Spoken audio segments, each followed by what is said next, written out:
भारत का स्वतंत्रता संघर्ष के महत्वपूर्ण तथ्य इस प्रकार है। पहला अंग्रेज विरोधी संघर्ष सन्यासियों के द्वारा शुरू किया गया। सन्यासी विद्रोह का उल्लेख बंकिम चंद्र चटर्जी के उपन्यास आनंद मठ में किया गया है। 1887 ईस्वी में दादा भाई नौरोजी ने इंग्लैंड में भारतीय सुधार समिति की स्थापना की। 1887 ईस्वी के बाद ब्रिटिश सरकार का रुख कांग्रेस के प्रति कठोर होता चला गया। डफरिन ने कहा, कांग्रेस केवल सूक्ष्मदर्शी अल्पसंख्यक का प्रतिनिधित्व करती, यानी डफरिन ने क्या कहा था, कांग्रेस केवल सूक्ष्मदर्शी अल्पसंख्यक का प्रतिनिधित्व करती है। कर्जन ने कहा, कांग्रेस अपने पतन की ओर लड़खड़ाती हुई जा रही है। अरविंद घोष के अनुसार कांग्रेस क्षय रोग से मरने वाली है। बंकिम चंद्र चटर्जी ने कहा, कांग्रेस के लोग फंदों के भूखे राजनीतिज्ञ हैं। यानी बंकिम चंद्र चटर्जी ने क्या, कांग्रेस लोग पदों के भूखे राजनीतिज्ञ हैं। नौरोजी, दत्त एवं वाचा ने घन निष्कासन के सिद्धांत का प्रतिपादन किया। ब्रिटिश हाउस ऑफ कॉमन्स का चुनाव लड़ने वाले सर्वप्रथम भारतीय दादा भाई नौरोजी थे। इन्होंने लिबरल पार्टी के उम्मीदवार के रूप में फिन्सबरी से 1892 ईस्वी में चुनाव जीता था। लॉर्ड कर्जन ने 20 जुलाई 1905 ईस्वी को बंगाल विभाजन के निर्णय की घोषणा की। बंगाल विभाजन के विरोध में 7 अगस्त 1905 को कलकत्ता के टाउन हॉल में स्वदेशी आंदोलन की घोषणा की गई। बंगाल विभाजन 16 अक्टूबर 1905 ईस्वी को प्रभावी हुआ। उस दिन पूरे बंगाल में शोक दिवस मनाया गया। स्वदेशी आंदोलन में वंदे मातरम, विभाजन नहीं चाहिए, बंगाल एक है आदि के नारे लगाए गए। नोट: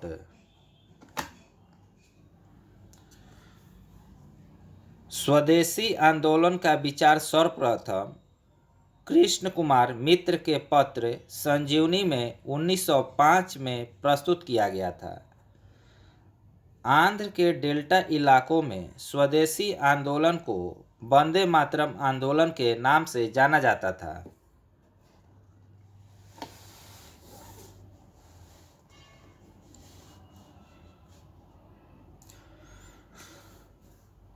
उन्नीस 1906 में कलकत्ता में हुए कांग्रेस के अधिवेशन की अध्यक्षता करते हुए दादा भाई नौरोजी ने पहली बार स्वराज्य की मांग प्रस्तुत की। 1893 ईस्वी का वर्ष एक परिवर्तन बिंदु रहा, जो इस प्रकार था। 1893 ईस्वी में स्वामी विवेकानंद 1863 से 1902 ईस्वी तक अमेरिका के शिकागो नगर पहुँचे। सितंबर 1893 ईस्वी में वहाँ पर हो रहे सर्वधर्म सम्मेलन में पहले ही दिन उन्हें 2 मिनट बोलने का समय दिया गया। जैसे ही उन्होंने अपने वक्तव्य संबोधन अमेरिका के भाइयों और बहनों के साथ शुरू किया, तालियों की गड़गड़ाहट ने न केवल उन्हें बल्कि भारत को विश्व के सर्वोच्च देशों में लाकर खड़ा कर दिया। उन्हें तूफानी हिंदू कहा जाने लगा। 1893 ईस्वी में 14 वर्ष के बाद योगीराज अरविंद घोष, जो 1872 से 1950 ईस्वी तक रहे, कि भारत भूमि पर वापसी हुई। 1893 ईस्वी में उन्होंने एक लेखमाला न्यू लैम्प फॉर ओल्ड प्रकाशित किया, यानी न्यू लेख माला कौन सा प्रकाशित किया? New land for old, new lamp for old. 16 नवंबर 1893 ईस्वी को एनी बेसेंट 1847 से 1933 ईस्वी में भारत आई। वे वाराणसी शहर में रहने लगी। उन्होंने भारतीयों से कहा कि मैं हृदय से तुम्हारे साथ हूँ और संस्कृति से भी मैं तुम ही लोगों में से एक हूँ। 1893 ईस्वी में महात्मा गांधी जो थे 1869 से 1948 ईस्वी तक थे, अब्दुल्ला सेठ नामक व्यापारी के मुकदमे में दक्षिण अफ्रीका गए। क्रांतिकारी गतिविधियों की दृष्टि से भी 1893 ईस्वी का वर्ष महत्वपूर्ण है।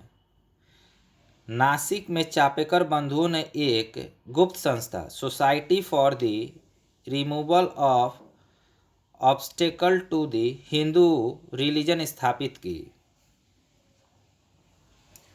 स्वदेशी आंदोलन चलाने के तरीकों को लेकर ही कांग्रेस 1907 ईस्वी में सूरत अधिवेशन में उग्रवादी यानी गरम दल एवं उदारवादी नरम दल नामक दो दलों में विभाजित हो गई। इस सम्मेलन के अध्यक्षता रासबिहारी बोस ने की थी। स्वदेशी आंदोलन के अवसर पर ही रविंद्रनाथ ठाकुर ने अपना प्रसिद्ध गीत आमर सोनार बांग्ला लिखा। बाद में यही गीत बांग्लादेश का राष्ट्रीय गीत बना। बाल गंगाधर तिलक पहले कांग्रेस नेता थे जिन्होंने देश के लिए कई बार जेल की यात्रा की। Thank you.